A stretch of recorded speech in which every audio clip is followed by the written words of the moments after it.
Well, hello everybody and welcome to Pedaling Past 60. I figured I'd use this opportunity today to get out for the spring edition. The spring edition, what's that? Well, it's the first or second day of spring and it's 63 degrees. We just had a blizzard and that snow is almost all gone now. And so it's a beautiful day to get out, and I thought maybe today I would talk about the bike that I ride. The bike I ride is a Magnum Metro S, and I bought it 3 years ago. So it's got 6,000 miles on it, and you know, I do have the itch for a new bike, but I really enjoy this one so much that I just don't think I want to sell it or trade it or get a new one right now. So let me pull over and I'll give you a look at it. The area I pulled over in is just a little bit muddy from the snowstorm. I'm not sure exactly what sort of atmospheric conditions it took to bring down all this mud out of the sky. It blew up over Nebraska in a blizzard and it brought down all the dust. And as you can see, now that everything's melted, everything's got a really nice coat of mud. Texas mud. I'm going to go ahead and just take off these saddlebags. Here's the bike, and this is pretty much as equipped. I will tell you what didn't come with it. What didn't come with it is the saddlebags, but the rack did. It does have a rear tail light. It has a second rear tail light here, but this is my Garmin RT515 rear tail light radar that works with an app on my phone. The tires are the original type of tire, but this is the second set of tires on this bike. Again, it has 6,000 miles. I can't remember exactly how many miles I got out of that first set, somewhere maybe around 4,000. The seat, the shock absorber post, one battery, which sits right here on the bike. Okay. These grips came with it. The rear view mirror did not. This accessory bar right here that holds one of my camera mounts, which I no longer use and can take off, and my headlight. I can probably go ahead and put my cell phone mount back on these handlebars. It's got a 7-speed Revo shifter by Shimano. And I do use that shift. It's a grip shift. Okay, so if I turn this, I can go up or down in gears. That's a little bit different from what you might see on another bike where you click 2 levers on the top and bottom of your handlebar to click up and down. Either or is fine with me. I don't have a preference. It does have also a thumb throttle right here, and so that makes it a class 2 bike. It's got pedal assist with a cadence sensor, and that ring right there on the bottom bracket is the cadence sensor. So it does give you levels of assist. So right now I'm in Eco. I ride in Eco 99% of the time, and then there's Tour, Sport, Turbo, which I've never used, and Boost, which I've never used. Again, there's no assist from the hub motor unless you pedal. Let's take a look at the hub motor. Hub motor right here is a 500 watt hub motor, and it does a very nice job for me. It pulls me up Omaha's hills. Now, a lot of people think Omaha's, since it's in Nebraska, is really flat, and that's just not true. We have a lot of rolling hills here that make it quite difficult for cycling, especially when you're 62 years old.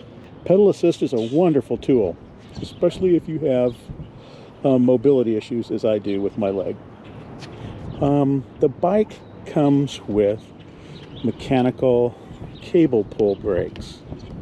Now, I found myself fiddling with the brakes on this bike so much that I decided to go with a different caliper, and that's the TRP HYRD, right? So it's a little bit of a hybrid. So it's still cable pull. The cable still pulls, but the hydraulic, it's got hydraulic pistons that operate the brakes. I still adjust my brakes frequently, but not every 2 weeks like I was with the cable pull. I feel like the cable pull brakes on a bike this heavy, this is a 71-pound bicycle, was really just not adequate. If you buy a Magnum bike, this is the Magnum Metro S, I highly recommend A, a 750 watt hub motor, and B, that you get full hydraulic brakes and not mechanical disc brakes. Mechanical meaning that it's cable actuated, and then of course the full hydraulic is hydraulic actuated. All right, there is a front headlight.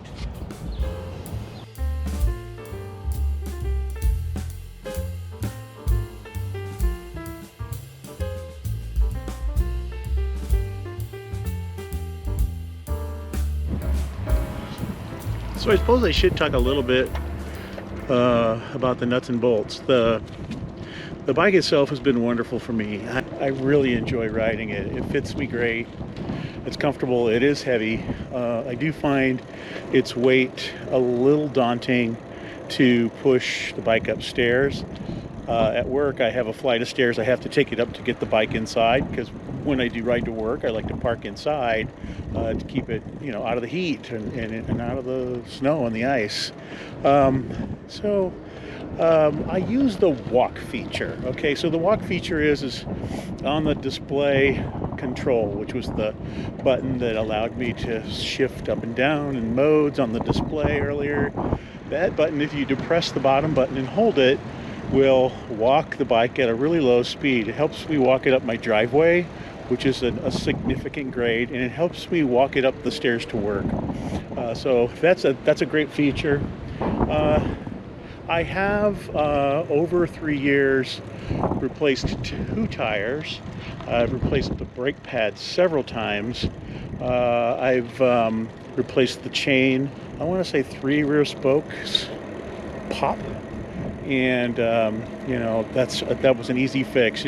I ordered the spokes online and took it to a local shop and had them fix it. Same with the chain. The chain didn't break. The chain was worn, or at least the tech told me it was worn. So I went ahead and replaced it. It was very inexpensive to replace. But the brakes, I would say, I venture to say, with the new parts, so the new calipers that I showed you, and taking the old mechanicals off, I would say all said and done, tires, chains, everything, I probably over 3 years have about $800 of maintenance in it. Now, you're not going to have 800 pounds.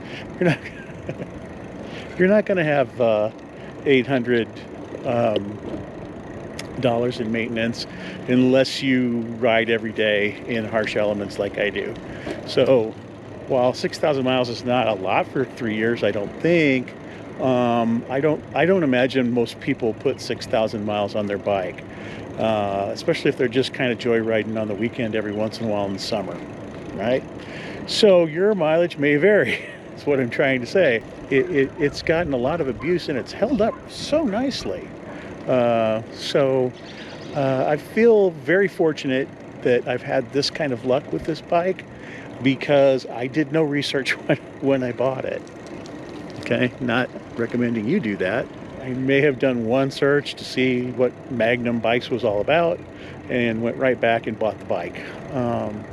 I did buy it from a retailer here in Nebraska that does not have support. I bought it from a furniture store of all places. The Nebraska Furniture Mart is a huge home furnishings outlet. Electronics and appliances and flooring and you name it, they have it.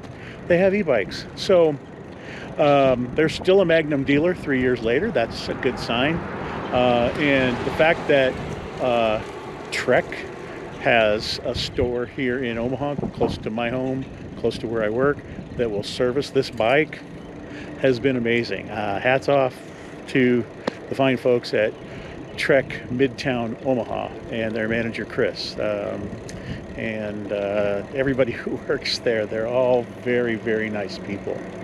This is my main ride. I love it. I wouldn't trade it for anything. I'm giving it an endorsement. I'm giving Magnum an endorsement. Their customer service, while slow.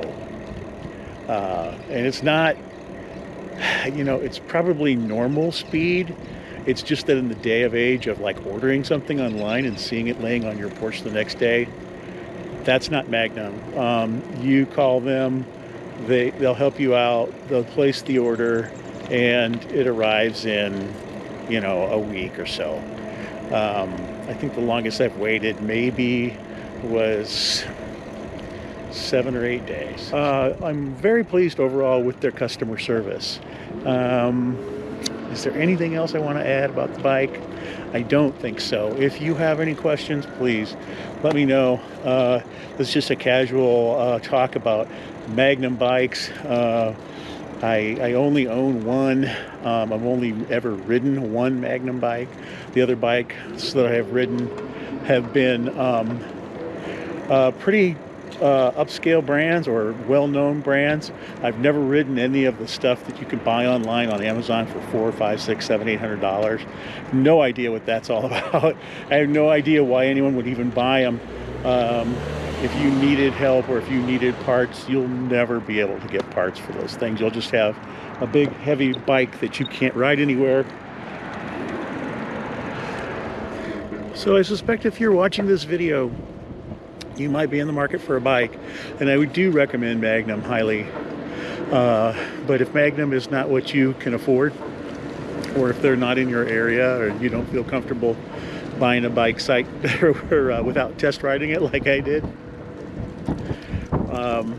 I recommend a couple things. I would get a 750 watt,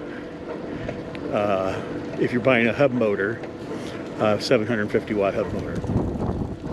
I would make sure that bike had full hydraulic brakes. I would buy the lightest weight bike that I could find. Lifting e-bikes is no fun, especially if you have to throw them in the back of a truck to take them to get serviced. You would need, it's a team lift thing. This bike, again, with the battery, I believe is 71 or 72 pounds. Okay. The other thing is fit. I, again, got so lucky. This bike is so comfortable for me. I love everything about it. I love sitting upright. I love that I'm not crooking my neck back and leaning forward. I love the width of the handlebars. I like the comfort of the saddle. I like the amount that I sit back from the handlebars. All of these things can be fitted by a professional at a bike store. And if you have access to that, take advantage of it. That's really super important. All right, that's it. Thank you for riding with me on this beautiful spring day in Omaha, Nebraska. And as always, if you like this kind of content, this blogging style content, please, by all means, hit the thumbs up. And it would mean so much to me if you would subscribe if you like watching e-bike videos or my crazy e-bike adventures. Please subscribe. All right then. I think I'll leave you today with some words of wisdom, a quote, if you will. But it's certainly a true-to-life quote for me, and that is I don't ride a bike to add days to my life. I ride a bike to add life to my days. Words to live by. All right, thank you. So long.